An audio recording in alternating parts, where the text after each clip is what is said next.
Então, a partir dessas críticas, a gente começa a analisar uma segunda perspectiva, né, que eu denomino aqui da perspectiva do fator Gorbachev. Não coloco ali sem as aspas, porque é o título da obra talvez mais importante do Art Brown, uma obra bastante premiada, por sinal, uma obra de 1996, chamada exatamente O Fator Gorbachev. Não só o Art Brown, outros autores, um autor construtivista importante nesse sentido, chamado Mark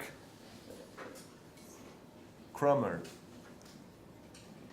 também segue essa perspectiva que a partir de agora nós iremos falar um pouco e refletir um pouco sobre ela, né? A grande questão que esses estudiosos levantam é que não dá para entender o final da Guerra Fria apenas por essa discussão sobre declínio relativo da União Soviética.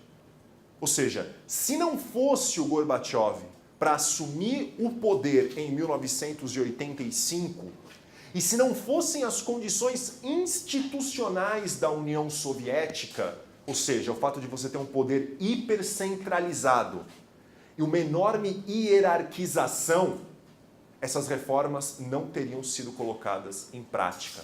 O que significa essa questão das condições institucionais? A ideia é a seguinte, que o Art Brown bate muito na tecla. Se o Gorbachev subisse ao poder numa condição institucional fraca e começasse a implantar reformas que, digamos, fossem vistas como reformas ruins por grande parte da elite política, militar da União Soviética, ele seria retirado do poder rapidamente.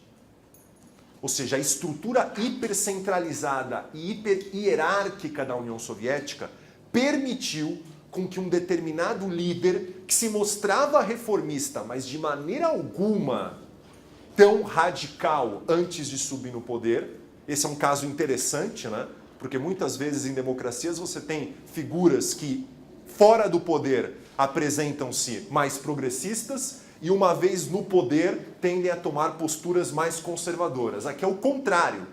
O Gorbachev, no Comitê Central, vai ganhando espaço no início dos anos 80, sobretudo pelo vínculo que ele tinha com o Andropov. Quando o Brezhnev falece em 82, o novo secretário-geral é o Andropov, que vinha com uma perspectiva reformista e por isso que ele eleva e traz consigo o Gorbachev. Mas o Andropov tinha uma perspectiva reformista muito limitada e imaginava, provavelmente, que o Gorbachev seguia essa perspectiva reformista limitada. Quando o Andropov morre, em 84, e sobe o Tchernenko representava o mundo retrógrado do stalinismo. Uma perspectiva super conservadora. E só após a morte do Tchernenko, ou seja, a morte de 2 secretários-gerais no intervalo de menos de 3 anos, que o Comitê Central decidiu colocar um jovem, uma figura mais nova, que se sabia reformista, que se sabia ter uma postura reformista, mas claramente não se imaginava que fosse uma postura reformista tão forte quanto de fato ele vai apresentar. E ela não se apresenta desde o início tão radical. É um processo, como a gente vai ver, gradual. Vai ser a partir de 88, sobretudo, que esse radicalismo reformista, apesar de ser uma contradição em termos, do Gorbachev vai se apresentar de maneira mais clara. Então, para esses autores, não dá para entender o final da Guerra Fria sem olhar para o Gorbachev. E isso significa reconhecer o quê, pessoal? Reconhecer que indivíduos, que ideologias, mesmo a partir de restrições estruturais, têm condições de construir, de mudar sistemas internacionais até, dependendo da posição que essa pessoa exerce do ponto de vista de comando e dependendo do contexto histórico em que essa posição é exercida. Tá?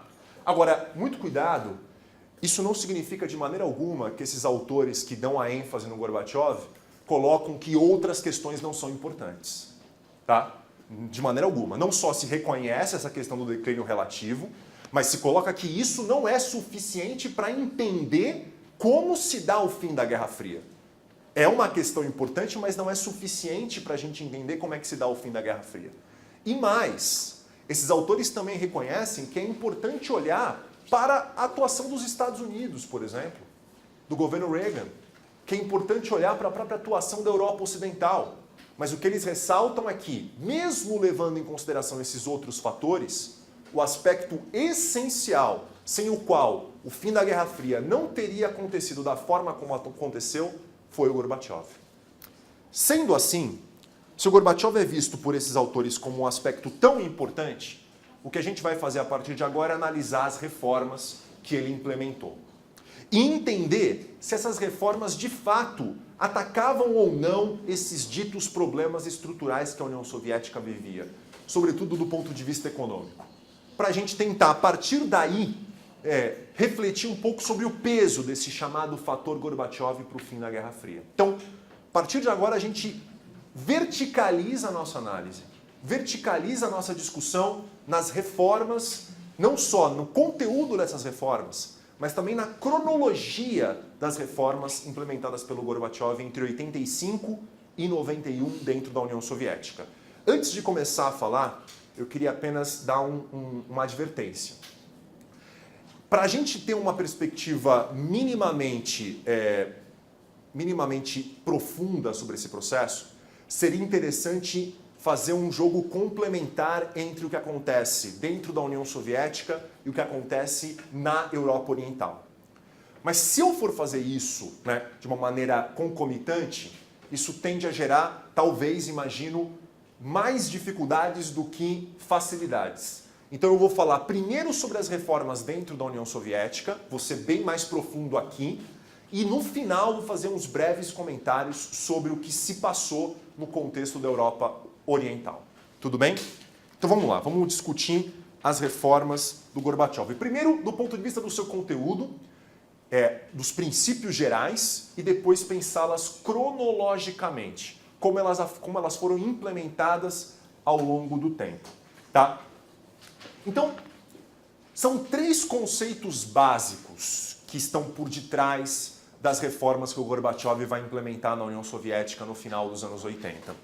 Como a gente está falando de um país que é muito ideologizado, entende relações sociais, a própria história, relações com outros estados nacionais, processos econômicos mais amplos, muitas vezes por meio de conceitos, de caixinhas, independentemente aqui do mérito desses conceitos ou não vou entrar nesse mérito. O fato é que, para um secretário-geral iniciar um conjunto de mudanças profundas dentro da União Soviética, fazia-se necessário também conceituá-las, apresentá-las de uma maneira conceitual, por mais que muitas vezes esses conceitos não fossem conceitos objetivos e límpidos, cujo exemplo máximo é o primeiro que eu apresento ali em cima para vocês. Perestroika. Perestroika significa literalmente reconstrução, reconstruir, tá? Mas a palavra perestroika ela vai ser utilizada pelo Gorbachev, por outros membros do Partido Comunista Soviético e pelos principais aliados do Gorbachev no final dos anos 80, com significados completamente diferentes. Completamente diferentes. Ora, a perestroika tem uma ênfase mais econômica, ou seja, a necessidade de reconstruir a economia, de reconstruir as bases da economia soviética, as bases da economia da Europa Oriental, mas o sentido mais forte não é o sentido econômico. Sobretudo no final dos anos 80, o principal aspecto, quando Gorbachev fala em perestroika, quando ele se refere à reconstrução, ele está se referindo à reconstrução política. A reformas políticas. E reformas políticas, sobretudo no sentido de liberalização e maior democratização dentro do bloco comunista. E, sobretudo, no caso da União Soviética. E quando a gente fala aqui em reconstrução econômica, não é simplesmente introduzir uma economia de mercado do dia para a noite, porque, evidentemente, se sabia da enorme dificuldade de você passar de uma economia planificada, décadas com uma economia planificada, por uma economia de mercado. Tá? Então, a questão da reconstrução econômica passava, primeiro, pela necessidade de descentralização das decisões econômicas, pela necessidade de desburocratizar as decisões econômicas. E, num passo mais profundo, reformas que de fato liberassem os preços, permitissem com que preços fossem sinalizadores do que produzir, como produzir e em quais condições produzir. Tá? Então a perestroika, talvez dos 3 conceitos que eu apresento aqui para vocês, tenha sido o conceito mais falado, mais utilizado e que mais teria simbolizado esse conjunto de reformas na União Soviética no final dos anos 80. Perestroika era tudo e ao mesmo tempo nada. Glasnost tem um sentido um pouco mais restrito, né? Vai no sentido de transparência, mas Glasnost tem uma história, né, dentro da própria história intelectual soviética. A ideia de que questões públicas têm que ganhar transparência, mas mais do que isso, que as pessoas têm que fazer críticas construtivas, um processo de crítica construtiva para as questões públicas ou sobre as questões públicas. Isso envolve uma liberdade para discutir temas do passado, abrir baús que não foram abertos ainda, por N motivos, e também liberdade para discutir questões do presente, mas com foco da transparência visando críticas construtivas. Tá? Então, entra numa perspectiva de liberalização política, não há dúvida que entra, mas não avança nesse aspecto mais de democratização que a perestroika coloca, de uma necessidade de democratização do Estado comunista, tá? Mesmo que seja uma democratização parcial. E, por fim, o tão falado novo pensamento, Novoye Mishlenie, o novo pensamento do Gorbachev, tem um foco muito na questão externa, uma mudança de postura da União Soviética para questões internacionais. Sobretudo 2 questões que são importantes aqui sobre o novo pensamento do Gorbachev em termos de questões externas. Em primeiro lugar, a necessidade de dar liberdade para os povos escolherem os seus próprios regimes. A concepção de que a família comunista não poderia ser mantida pela obrigatoriedade, pela força. Os povos têm que ter liberdade para escolher os seus próprios regimes e escolher seus próprios rumos. Esse é um aspecto muito importante e o Gorbachev, em vários discursos, bate nessa tecla. O de que a União Soviética não utilizaria mais a força para manter nenhum regime dentro do bloco soviético. Ele dizia isso com outras palavras, mas dizia. Tá? Em vários momentos disse isso, sobretudo no final dos anos 80. E, além disso, a questão da guerra nuclear. Gorbachev temia muito possíveis guerras nucleares por acidente. Sobretudo no início dos anos 80, quando a tensão entre União Soviética e Estados Unidos se aguça, há um temor de que, por causa de problemas específicos, como uma possível crise dos mísseis de Cuba, como nós analisamos, a situação pudesse degringolar para um conflito generalizado de caráter nuclear.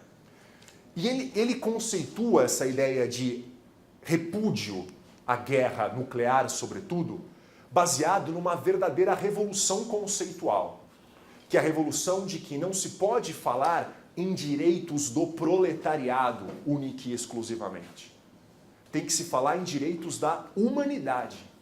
Nenhum ser humano, independentemente de onde esse ser humano está, independentemente da classe social, da origem desse ser humano, ninguém pode ser submetido a uma guerra nuclear, aos efeitos de uma guerra nuclear. E não estou falando aqui, evidentemente, só de mortos, né? Estou falando de todos os efeitos extremamente nocivos que a gente sabe que uma bomba atômica ou um míssil nuclear poderia gerar para áreas distantes da área que foi originalmente atacada. E o Gorbachev, ele enfatiza muito esta questão das armas nucleares e de falar em direitos humanos e não condicionar direitos humanos a direito de classe. Imagina o impacto que isso gera no final dos anos 80. Né?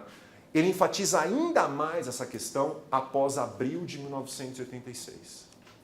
Abril de 86 é um marco no Novoye Mishlenie, é um marco nesse novo pensamento do Gorbachev, porque é o mês do famoso acidente nuclear de Chernobyl. Um acidente que foi extremamente grave, que teve sequelas gigantescas e que demonstrou o perigo não só de uma guerra nuclear, mas os efeitos que uma possível guerra nuclear geraria, mesmo para regiões distantes, como eu disse, das regiões atacadas ou que seriam foco. Antes de Chernobyl, várias autoridades soviéticas falavam em guerras nucleares, em ataques nucleares pontuais.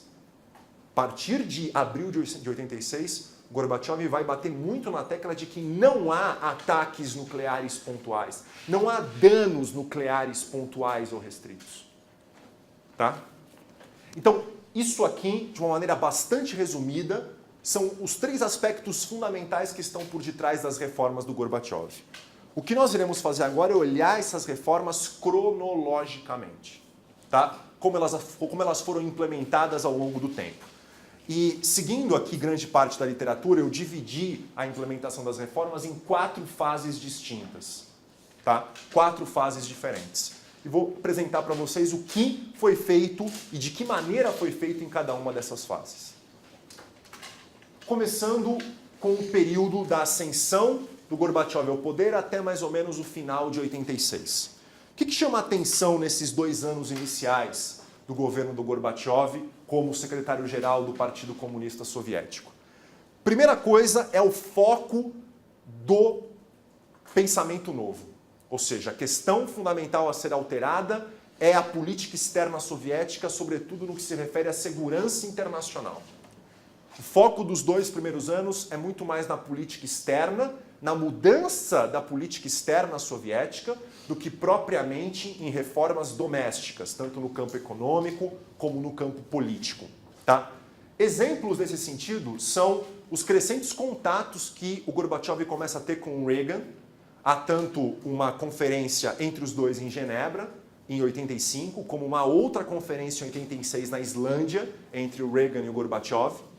Em ambas conferências, sobretudo na segunda, o Gorbachev, de maneira inédita na história bilateral entre Estados Unidos e União Soviética, apresenta várias propostas de desarmamento nuclear. Eu não estou falando de limitação de produção nuclear. Eu estou falando de desarmar, de diminuir, de acabar, em alguns casos, com determinados tipos de armamento nuclear.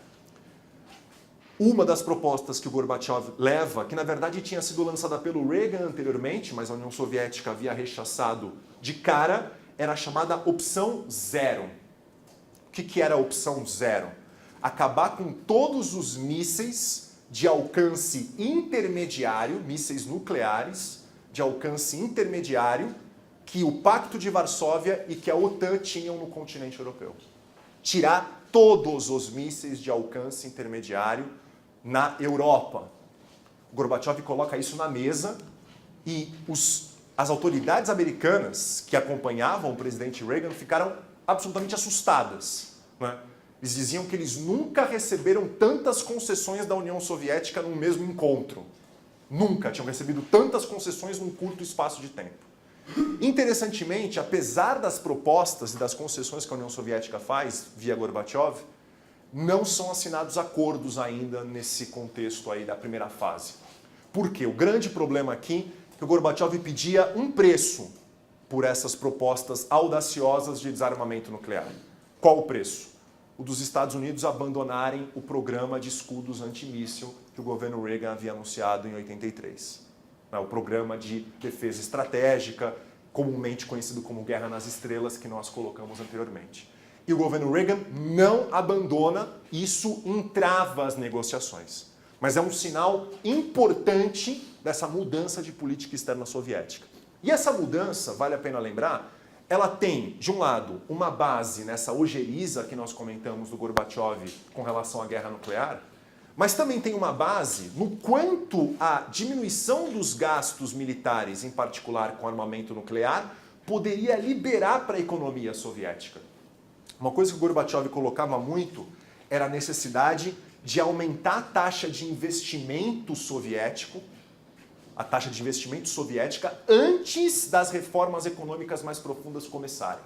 Ou seja, ele tinha clara consciência de que a passagem de uma economia planificada para uma economia de mercado traria sérios problemas, traria sérias instabilidades no curto prazo.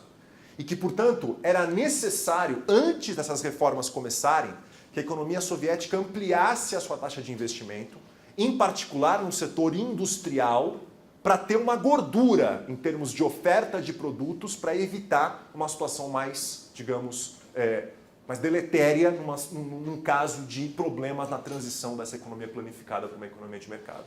Então, a proposta de desarmamento ela também tem que ser vista de um ponto de vista pragmático, a necessidade de liberar recursos para um maior investimento em áreas consideradas prioritárias, essenciais, inclusive também bem-estar social, não apenas produção de bens agrícolas e industriais. Antes de passar para a segunda fase, eu queria fazer só um breve comentário. Vocês podem se perguntar, mas por que começar pela política externa? Né? Por que não começar por as reformas domésticas? Para além desse aspecto que eu comentei anteriormente, né, Gorbachev tinha uma perspectiva de que era preciso liberar recursos, preparar um pouco a economia antes de iniciar as reformas, efetivamente, reformas domésticas no plano econômico. Tem uma outra questão. Fazer uma mudança na política externa era muito mais fácil e muito mais rápido do que uma mudança radical no modelo econômico soviético. Uma mudança no modelo econômico precisaria de não apenas alteração na elite política que controlava, por exemplo, a Gosplan, o Comitê de Planejamento Central da Economia Soviética. Seria preciso mudanças em todos os escalões da burocracia soviética e muitas vezes chegando até as unidades produtivas. Tá? Então, uma mudança de política e de modelo econômico demandaria uma alteração e uma reestruturação do Estado soviético que não era simples. Agora, política externa é extremamente centralizada, extremamente hierarquizada. Você tem 2, 3 postos-chave que, uma vez alterados esses postos-chave, a chance de você conseguir fazer uma guinada na política externa era muito grande. E é isso que o Gorbachev vai fazer. Ele muda o ministro das Relações Exteriores e coloca um aliado muito próximo do ponto de vista ideológico, tá? E dentro do Comitê Central havia 2 departamentos focados com relações internacionais, com política externa, e ele reestrutura também esses 2 departamentos do Comitê Central. Então, para além desse aspecto pragmático de liberar recursos militares para investir na economia, começar pela política externa também era racional, porque parecia ser mais simples por envolver menores mudanças do ponto de vista da estrutura do Estado. Tá?